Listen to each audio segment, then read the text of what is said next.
You're listening to the official Minnesota Wild podcast, presented by Acrisure. Coach, update on Jonas Brodin? Bros will not play tonight, but I keep day-to-day right now. Okay. And how do you plan to use your D then? Petrie will come in. Petrie come in? Yeah. Bogosian? Left. Petrie right. Yeah.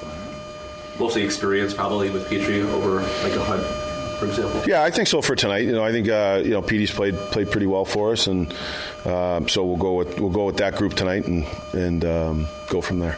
Any changes with your forward lines? Yeah, Brinksy will come out and Sturm will go in. Jared and Jake just have familiarity playing with each other. Just how easy does that make it to just kind of slide back in with those two? Yeah, it's a little bit easier for them because they obviously have a history together and have played pretty well together. So I think that's, and Midsy's been, when he's been in that top four rotation, he's played really well for us. Do you see Sturm in the middle or? Sturm would be in the middle. In the middle of, who's at the wings for him? Foligno's. Coach, all year long, Dallas has had a lot of fortune in the inner slot. It feels like in this series, though, your group has been able to defend as a group well in that part of the rink. What has worked for your team defense in that area right in front of the blue paint? Well, it's always a hard area to defend. We're trying to get there as well, and they do a good job defending that slot area. I think it's just awareness of what are your details when the puck's behind the net and they're trying to put it to the slot. What are our details when the puck's high in the defensive zone? Whether that's being in shot lanes, out at the point coverages. I think your body positioning and things down low is really important. But it's they've had some looks, and Wally's made some big saves for us in those areas, but I think overall it's an area that we know we're going to have to be good in again tonight. John, what's the anticipation like going into a game like this? Can you treat it like any other game?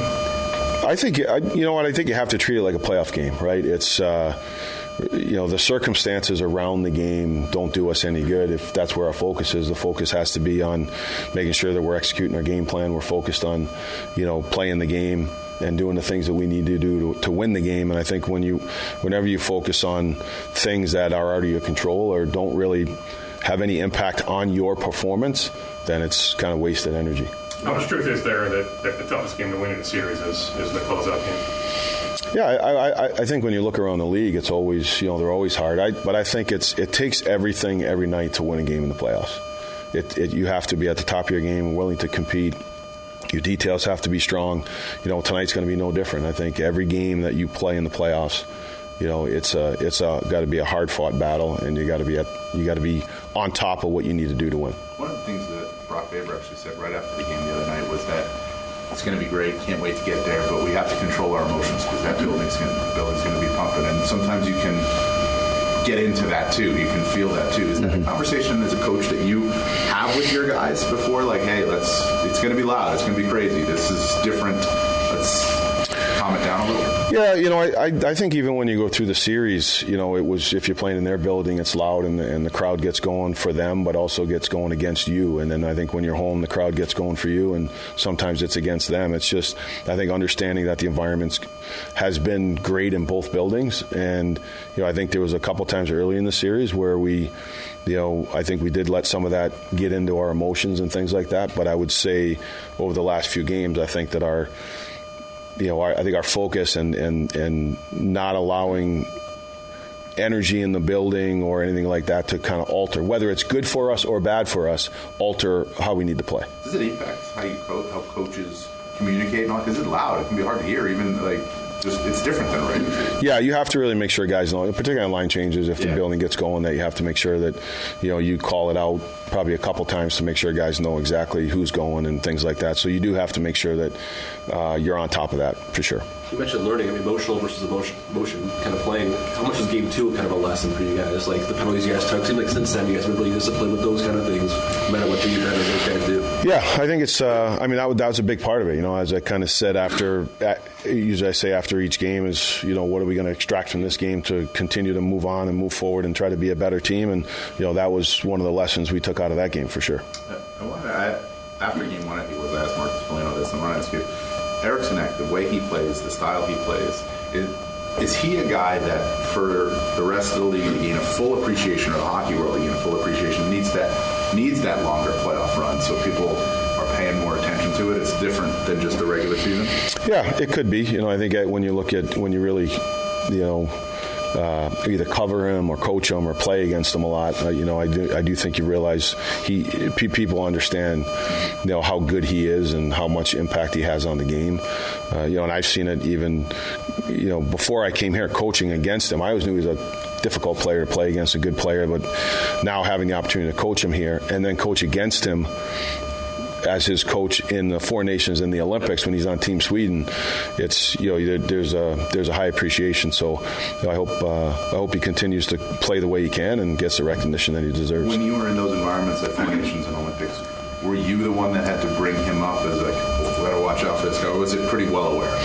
Pretty well aware within the staff. I think the coaches had a pretty good idea, what he was. But then it's honestly it's when you're on the bench against him. That he's just always in the thick of it and plays all the key situations, plays against top players. But you notice him as coaching him, but you also notice him coaching against him because he's how involved he is. What did Nico Sturm do well in game number 4? It felt like he had quite an impact on that game with limited minutes. Yeah, I thought Sturmy played a really solid game. He played to his identity. He's a big, strong guy, skates well. He can play wing and center. But I think the detail that he plays with was really good, whether it was, even on the goal. We talk about getting pucks to the net, and, he kind of hits a rotation we want to hit in the offensive zone from a structural standpoint, and then he, triggers a puck to the net. Moose is there. That was a big goal for us. But I thought he looked poised, quick. I thought his size was a factor, and I thought his details were excellent.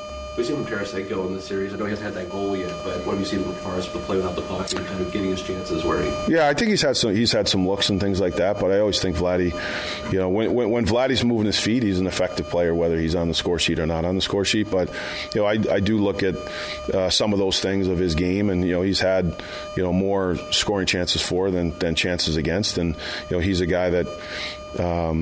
hopefully over the course of the game tonight and things like that, he plays and brings his best. And you all know that at any point in time, he can shoot the puck in the back of the net. So that's what we're looking for him to do. With Brodin, you said sometimes injuries look worse than they actually are. Are you encouraged that it's like day-to-day or like not longer term for like Game 7 or next series? Yeah, I wouldn't be encouraged yet. It's just it's really for today. Yeah. It's one of the things where, guys get evaluated and it's kind of a little bit of a moving target. So that's why, today he'll be out. But I would classify it as day-to-day because as the day goes on or tomorrow, there's it could be an improvement or it could be the same. From the blocking the shot. Yeah. With Michael McCarron, I know you had him in Nashville. Have you learned anything new about him over the last few months that maybe you didn't know? Yeah, you know what? It's not that I didn't things that you didn't know about him. It's just how he's matured. I think as a player. He really knows his role, plays to the identity that's given him a chance to become a really... When I had him in Nashville, he was just breaking into the league, coming up from Milwaukee, and then now just the consistency that he plays with. He knows what his game is. He takes pride in it. He's very good in it. He's developed into a really good penalty killer. Face-offs have become pretty strong. And I also think when you look at him from an offensive perspective, he's a guy that he doesn't go outside of his identity or skill set to make highlight reel plays, but he's got a good shot. He can make a play when it's there. But I just like the fact that when he has opportunities like that, he takes advantage of it, but it's not at all costs. So I think seeing him develop into such an effective guy that can stay true to who he is as a player is why he's been so successful. Good. All right, guys. The best place to go for all your Minnesota Wild audio needs is the official Minnesota Wild podcast presented by Acrisure. Everything Minnesota Wild related, including highlights, press conferences, players, coaches, general managers, and more. It's available on the official Minnesota Wild podcast presented by Acrisure. It's all just a click away at wild.com/podcast.